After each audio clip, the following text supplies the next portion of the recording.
रात को अचानक 8 बजे मोदी जी द्रौपदी मुर्मू जी से मिलने गए और उसके बाद कहा जाता है कि जेपी नड्डा जी के घर पे कुछ सीक्रेट मीटिंग्स हुई जिसमें अमित शाह जी थे, मोदी जी थे, राजनाथ सिंह जी भी आए थे। तो ये सब क्या मामला है? किस बारे में ये सब मीटिंग्स चल रही है? जी देखिए, सबसे पहले तो एक तो लोगों की को ये लग रहा होगा कि पश्चिम बंगाल को लेकर तो बात हुई ही होगी क्योंकि अभी पश्चिम बंगाल में जो चल रहा है ख़ास करके मालदा में, मुर्शिदाबाद में, फिर उसके बाद हमने सिलीगुड़ी में देखा, फिर हमने साउथ 24 परगना जो है उस वहाँ पे देखा, लगातार हिंसा की वारदातें हो रही हैं। तो ये हो सकता है कि एक उसे लेकर कुछ चर्चा हुई हो लेकिन बैकड्रॉप में कुछ और भी चीज़ें हैं, जो भाजपा के लिए अभी कह लें कि ये बहुत ज़्यादा महत्वपूर्ण है बंगाल हिंसा के साथ-साथ ही और उसे लेकर भी हो सकता है कि चर्चा हुई होगी।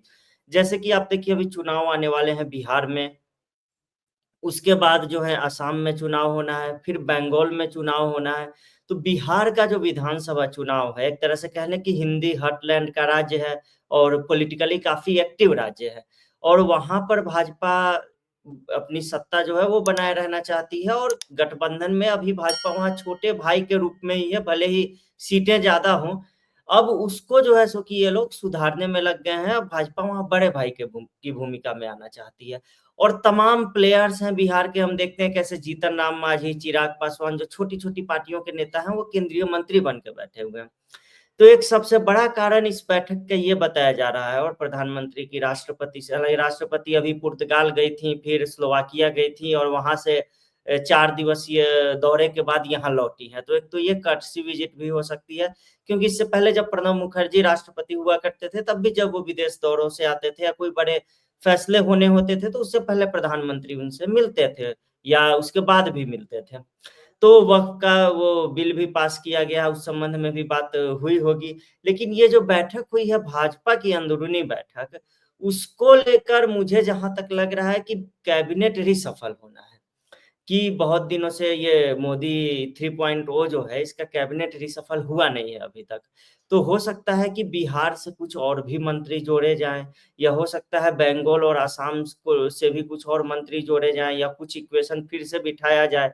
क्योंकि अभी देश में जो माहौल चल रहा है, जो जाति वाला भी माहौल पूरा बनाया जा रहा है। हालाँकि पहले से ही ये है कि सबसे ज़्यादा ओबीसी, एससी, एसटी मंत्री जो हैं, वो मोदी सरकार में भी हैं ही हैं। लेकिन इसके बावजूद जिस तरीके से राहुल गांधी बार-बार बोलते रहते हैं कि आपके कितने सचिव ओबीसी हैं, आपके घर में कितने लोग एससी, एसटी हैं, आपके पड़ोस में कितने लोग एससी, एसटी ये सवाल बार-बार पूछा जाता है। हालाँकि भाजपा पर इससे बहुत ज़्यादा फ़र्क पड़ता नहीं है। लेकिन अब पूरी की पूरी चुनावी मोड में और मशीनी मोड में भाजपा जो है वो आने जा रही है। बिहार में विधानसभा चुनाव नज़दीक आने के साथ ही क्योंकि अभी ये देखिए कि उसी दिन कल तेजस्वी यादव भी मिले हैं इनसे राहुल गांधी से और खड़गे के साथ बैठक हुई है। यानी कन्हैया कुमार को कांग्रेस ने उतारा हुआ था वहाँ पर ताकि हम माहौल अपने लिए बना सकें और बार्गेन कर सकें राजद के साथ। अब राजद कांग्रेस एक होके आ रही है तो स्पष्ट है कि वामपंथी जो सीपीआई-एमएल है जिसका प्रभाव है बिहार में वो भी उधर से साथ रहेगी। तो ऐसी स्थिति में भाजपा के लिए लड़ाई जो है वो और कठिन हो जाती है और इसीलिए इसी की तैयारी जो है सो कि मुझे लगता है कैबिनेट रिशफ़ल के साथ शुरू की जाएगी और फिर प्रभारी भेजे जाएँगे वहाँ पे और संगठन और सरकार का भाजपा में अलग-अलग दायित्व रहता है। जो केंद्रीय मंत्री होते हैं वो सामान्यतः कहीं प्रभारी बन के नहीं जाते हैं या फिर वो कहीं संगठन की बड़े ज़िम्मेदारियों में नहीं लगाए जाते हैं। तो ये मुझे एक कारण लग रहा है।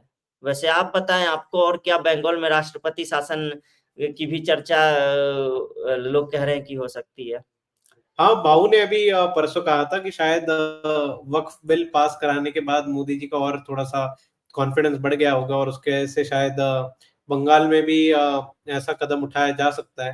हाल हालाँकि मुझे ऐसा नहीं लग रहा है क्योंकि मोदी जी का अगर हम पैटर्न देखें तो कहीं पे भी वो वैसे आज तक उनका प्रेसिडेंस नहीं है कि उन्होंने कहीं पे सत्ता गिराने के लिए नेशनल इमरजेंसी अपना स्टेट इमरजेंसी लगा दी हो।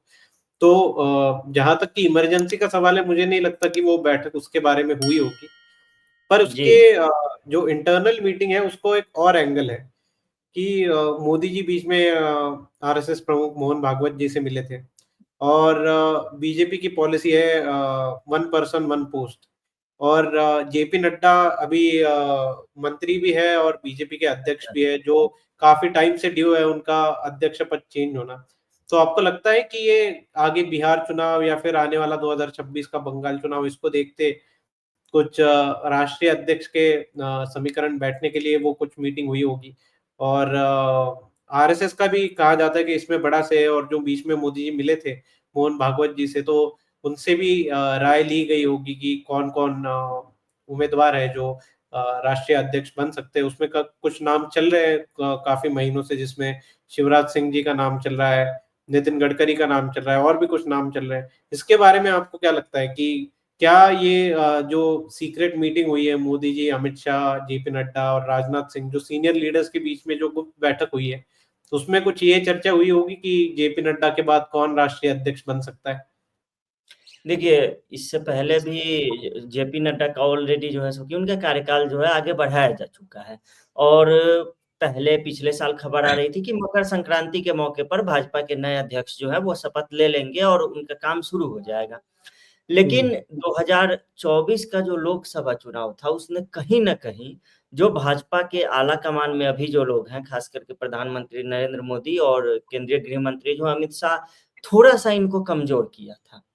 इसके बाद ये लोग पार्टी को और भी चुनाव में जिताने में लग गए, लेकिन उसके बाद महाराष्ट्र और उसके बाद हरियाणा और दिल्ली, ये 3 विधानसभा चुनाव में भाजपा की जो बम्पर जीत हुई है, और हरियाणा में तो उम्मीद ही नहीं थी, और महाराष्ट्र में लोकसभा चुनाव के समय एकदम से उल्टे समीकरण थे और अभी एकदम से बदल गए, और दिल्ली में भी कांटे की टक्कर थी। इसके बावजूद भाजपा तीनों प्रदेशों में विजयी होकर उभरी।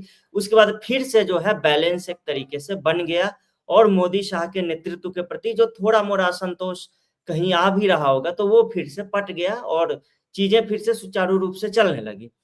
अब क्या है, मैं एक भाजपा के वरिष्ठ नेता हैं, पदाधिकारी भी हैं, मैं उनसे बात कर रहा था अभी 1 सप्ताह पहले, तो मैंने उनसे ऐसे ही पूछा कि अध्यक्ष पद पर आपका क्या लगता है? कौन लोग हैं? तो उन्होंने 4 नाम गिनाए थे। उन्होंने बोला था कि भूपेंद्र, धर्मेंद्र, शिवराज और एक और उन्होंने किसी का नाम लिया था कि इन चारों में से कोई जो है, वो बन सकते हैं।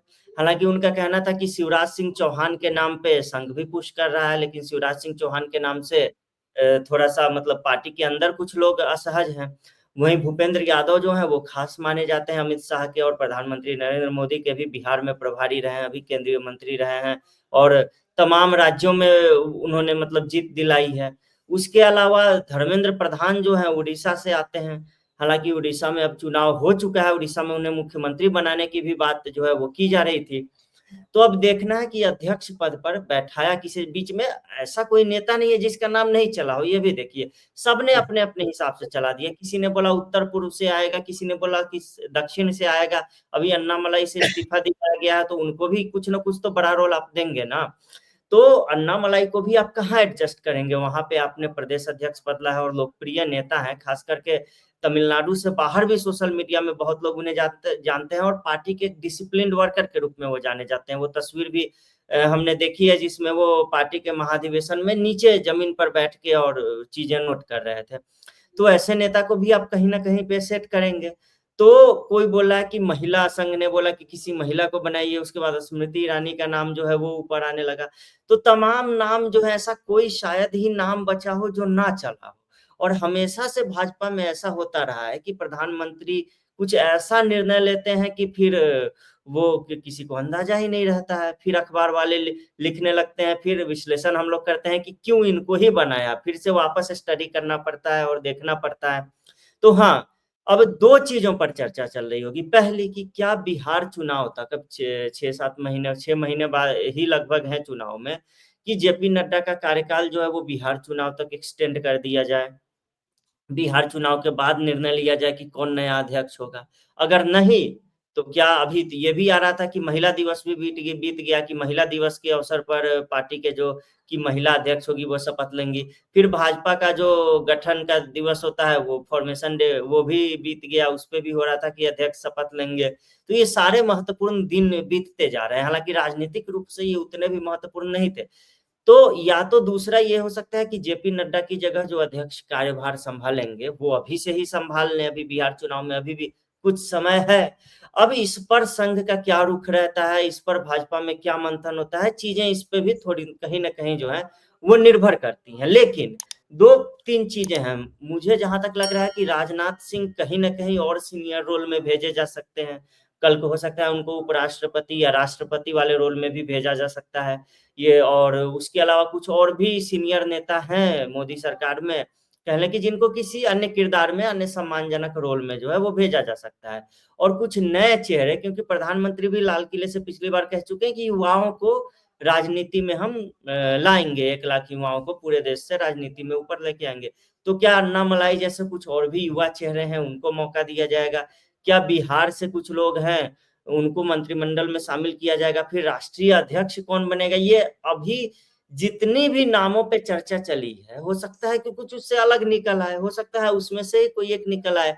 तो अभी कुछ कहा नहीं जा सकता है, लेकिन एक चीज़ बस ध्यान में रखनी है कि बिहार, बंगाल और असम में जो चुनाव हैं, उसको देखते हुए ही, उनको देखते हुए ही उसी के इर्द-गिर्द कुछ न कुछ ताना बुना बाना बुना जाएगा और अध्यक्ष का चुनाव भी उसी हिसाब से होगा।